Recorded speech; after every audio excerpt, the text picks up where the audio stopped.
네, 저기 소방청장님께 네, 네. 그냥 자료를 보시면서 국립소방병원 설립 및 운영에 관한 법률안을 조금 봐주시면요. 12쪽.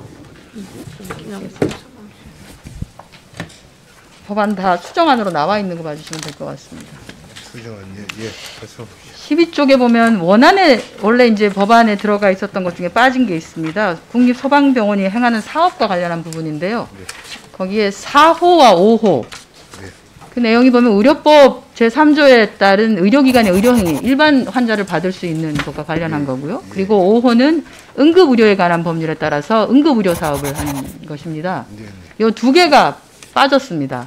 네. 두 개가 빠졌는데요. 저는 뭐 의료법에 따른 일반 의료행위의 경우에는 이것을 열어놓게 되면 실질적으로 소방관들의 치료가 문제가 될 가능성이 있고 병상 확보에 어려움이 있을 수 있어서 이것은 예를 들어서 운영을 좀 해보고 난 뒤에 어느 정도의 여유가 있는지 또는 더 확대를 해야 되는지에 따라서 이것은 추가적으로 할 수 있다고 보는데요. 문제는 응급의료에 관한 법률에 따른 응급의료 사업이 빠진 부분에 대해서 조금 문제 제기를 하려고 합니다. 왜냐하면 지금 국립소방병원이 위치하게 되는 위치는 음성과 진천 지역을 커버하게 되어 있는데요. 음성군의회와 진천군의회에서 각각 우리 지역이 응급의료 서비스가 굉장히 낙후된 지역이다. 특히나 진천군의 같은 경우에는 적절한 의료 서비스를 받으면 사망하지 않을 수 있는 데도 불구하고 사망하는 사람이 61.2명이다. 전국 평균이 50.4명이고 충북 평균이 58.5명임에도 불구하고 여기는 훨씬 더 응급의료 서비스를 못 받아서 돌아가시는 분들이 훨씬 더 많다는 거고요. 또 하나가 골든타임이 188분으로 나오고 있습니다. 3시간이에요.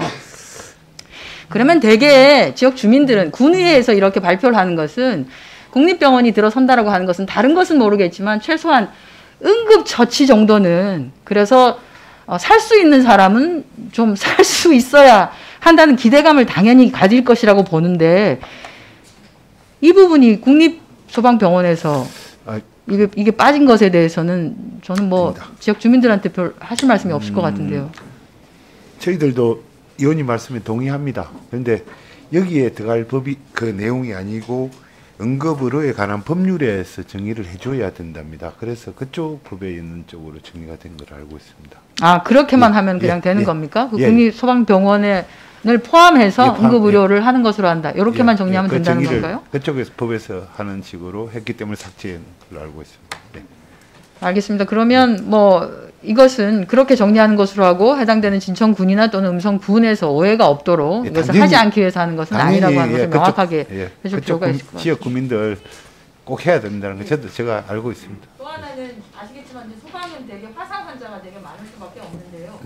지금 이제 건물을 짓겠다고 하시는 내용 이건 뭐 법안과는 조금 다른 내용인데 지하 1층, 지상 5층 이렇게 되어 있습니다. 네네. 그런데 이제 대개 보면 화상 정도는 워낙 감염의 위험이나 이런 것에 민감하기 때문에 별도로 구분하는 것이 사실 길게 보면은 굉장히 타당한 방식일 수 있습니다. 지금 이제 설계를 하고 계실 텐데요. 그런 것들을 감안해서 별도로 좀 한쪽으로 가게 좀 가겠습니다. 화상 정도는 별개로 관리하는 것이 안전상으로도 그렇고 화상 환자를 제대로 치료하는 데도 그렇고 도움이 많이 된다는 거예요. 그냥 한 병동으로 해서 모든 환자들이 같이 이렇게 300병상 내에 포함하게 되는 것은 화상 환자들을 위해서는 그닥 좋은 방법은 아니다라고 합니다. 화상센터는 분리하는 방안을 검토하겠습니다.